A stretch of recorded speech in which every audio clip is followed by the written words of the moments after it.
Une semaine, cela fait une semaine que la météo est capricieuse. Brouillard, chute de neige, vent violent, visibilité nulle, variation des températures de grande amplitude. Il neige et 2 heures plus tard, tout a disparu.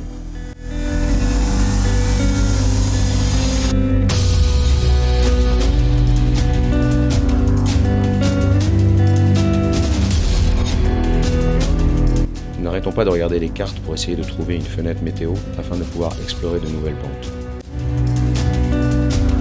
Au vu des caprices de la météo, nous optons pour la sagesse et allons faire appel aux professionnels de la montagne. Nous voici donc en route pour le bureau des guides de l'Alpe d'Huez. Le lieu respire bon la passion de la montagne, la neige, les grands espaces.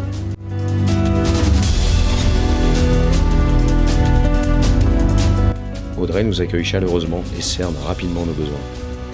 Au vu des prévisions, il semblerait que vendredi soit la meilleure option. Rendez-vous est pris. Le jour J est là, et il semble que nous ayons bien visé.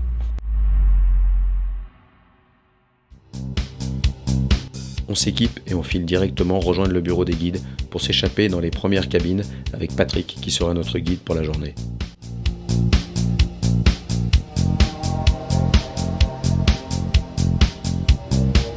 À peine sorti d'ébène que la magie opère et les grands espaces s'ouvrent à nous.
Après une descente interminable, il est l'heure de se ravitailler et de découvrir un peu plus en détail comment travaillent ces pros de la montagne. Est-ce qu'il va y avoir de la poudreuse? Voilà. Est-ce qu'il va y avoir de la poudreuse? Exactement. C'est pas garanti. T'as l'impression, non, mais je pense que tu pars avec un guide, tu vas faire de la poudreuse forcément. Tu te dis, mais les gars, ça dépend pas du guide la poudreuse, ça dépend de la météo, de la nivologie, du vent. Ça va faire beau.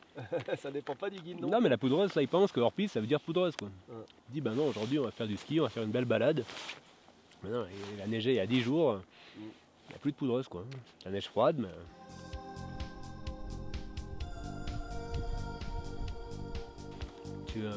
L'idée, c'est d'avoir jamais d'accident. C'est pas parce que tu te protèges, que tu te préserves, que tu fais tout pour que ça se passe bien.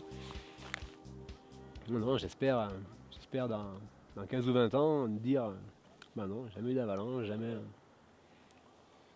Et pourtant, on fait du bon ski. Et là, entre guides, vous échangez sur les conditions, sur tout ça, Bah, vous en discutez, quoi. carrément. Vous choisissez un peu. Tous les soirs, quand on vient du boulot, on a soif, on va boire une bière, parce qu'on a quand même Voilà. brassé dans la montagne. Et du coup, on échange sur voilà, où est-ce que tu es allé, qu'est-ce que tu as allé comme neige. Ouais. On te dit, ben, j'ai fait ça, mais putain, ça a pué, on était un peu tendu. Ça a soufflé comme ça.